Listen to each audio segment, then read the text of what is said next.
All right, all right, all right. Brian here. I'm going to talk about the Eagles against the Cardinals, and I'm going to bring up some stats and statistics.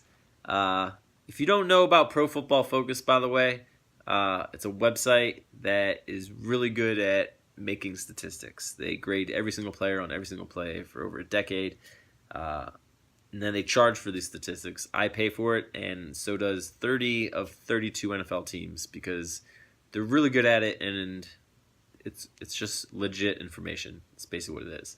So when I bring up Pro Football Focus, it's like a bunch of science nerds creating real stats, real good. All right, Eagles Cardinals. I think this game's gonna be a blowout. We're gonna get into that. The spread, by the way, is currently 6.5, -6.5 for the Eagles. This line was at -3.5 when it opened this week. It jumped 3 points from the Sharks. And if you had bet this game at the beginning of the season, because one casino does allow every game to be bet right away, they put out spreads. I looked this one up at the beginning. It was Eagles -2, so it's moved quite a bit from the real line. It's 4.5 points off. But the way that Arizona is looking and the way the Eagles are looking, this should be a double-digit win for sure. Let's talk about a little bit of stats here. Pro Football Focus has ranked every offensive line after 4 weeks, or they do it every week, but after 4 weeks, we are ranked as the second best offensive line, while Arizona is ranked as the second worst offensive line. And to get in some of these numbers here, we got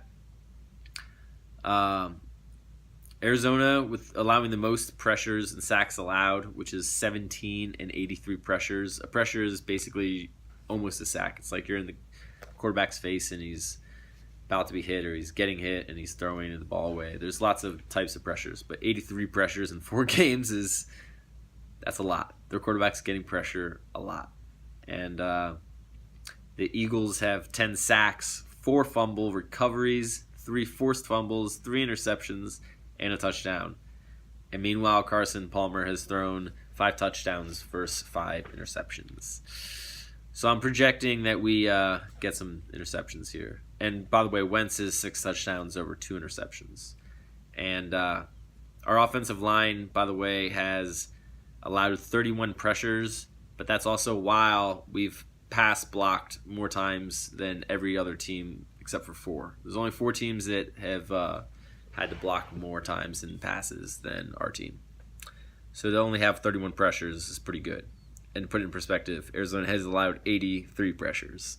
So 2.5 times the amount of pressure than our offensive line. So I think it's gonna be a fun day. Arizona, if you look at their year, they're averaging 18.5 points per game, which is pretty low. And it was against some not very good teams. So I would kind of surprised if they score 1 touchdown. I'm thinking more along the lines of 3 field goals, and then they get 9 points. And we score off of the defense maybe twice, at least a fumble and an interception, and at least either score from the defense or set us up in the red zone for a score. So yeah, I think we're going to be in the high 20s, early or low 30s for points, and they won't even break 10. Unless some crazy fourth quarter happens again, which I know we've been allowing a lot of points in the fourth quarter, but that just isn't going to keep happening. That's just been some fluky crap happening, and now that I'm showing up to the game this week to support my Eagles, they're just going to blow them out. Maybe it'll just be a 35-0 game. That's what it's more likely going to be, just 35-0, since I'm there supporting. And all the touchdowns will be in the end zone that I'm sitting at, too, just to make it more exciting. All right. So another thing Pro Football Focus does is they'll give you a chart and show you, like, this was the best quarterback of the week and he graded this high, and this was the best running back of the week and he graded this high, and the best wide receivers and the best tight end, left tackle, right tackle, left guard, right guard, and the center. And then they do a bunch of positions on defense too. And they do this for every week to show you who was the best at each position for the week. And I would say, like, every week you don't see 2 players from the same team on the chart. And against the Giants, we had our center, Jason Kelce, on there, and he was actually the highest graded player at any position during the week 4 or week 3, whatever that was, Giants game. And then our right tackle, I believe, Lane Johnson, I think it was, also made the list as the best right tackle of the week.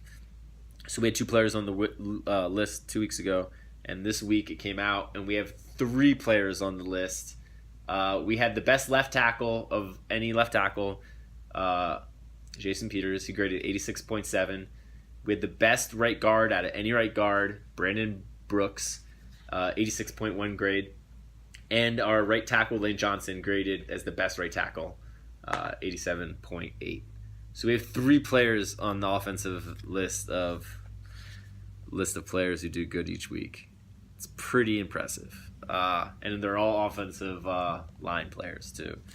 Yeah, it's pretty impressive what our O-line is doing. And you know what? I haven't been making many videos. I've been busy, but I'm telling you, I was not too disappointed when we lost Darren Sproles. Obviously, it's a big loss. He's a great player, but the way we run the ball wasn't working, and we weren't giving the ball to Blunt. We were giving it to Sproles, and I have been a big fan of Blunt. I think I've talked about downloading his highlights. They're amazing.